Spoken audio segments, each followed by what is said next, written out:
आज के हिस्से में सुनेंगे कैसे वो जन्नत से दुनिया में उतारे गए और यहीं से इंसानी जिंदगी का एक नया सफर शुरू हुआ।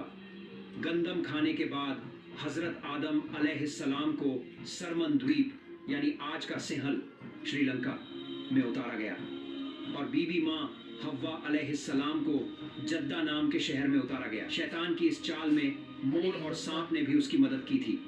तो अल्लाह ताला ने मोर को बुलाया और फरमाया, ऐ मोर, तुम्हारा जुर्म बहुत बड़ा है।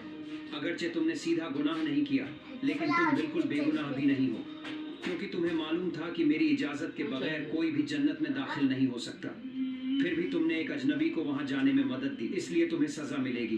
पहला, तुम्हारी जगह अब जन्नत में नहीं होगी। दूसरा, तुम्हारे जिस्म की बेमिसाल खूबसूरती कम कर दी जाएगी, खासकर तुम्हारे पाँव जो सबसे हसीन थे उन्हें बदशक्ल कर दिया जाएगा। फिर अल्लाह के हुक्म से फरिश्ते मोर को जन्नत से निकालकर दुनिया में छोड़ आए। इसके बाद अल्लाह ताला ने सांप की तरफ रुख किया और फरमाया, ऐ सांप, मैंने तुम्हें तमाम मखलूक़ात में सबसे ज़्यादा खूबसूरती दी थी। तुम्हें जन्नत में रखा, लेकिन तुमने मेरे हुक्म की खिलाफ वर्जी की।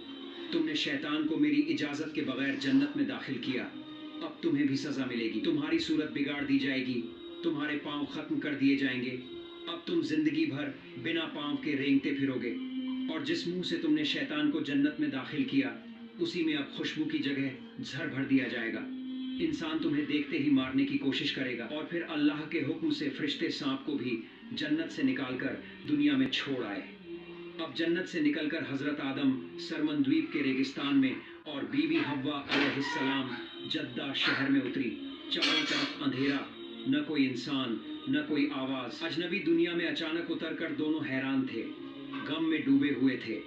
आदम अलैहिस्सलाम सरमन द्वीप में बैठकर रो रहे थे और हव्वा अलैहिस्सलाम जद्दा में बैठकर उसी तरह आंसू बहा रही थी। कुछ रिवायतों में आता है कि दोनों ने यूं ही 300 साल तक आंसू बहाए।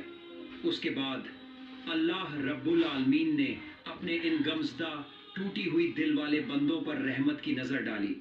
फिर उन्होंने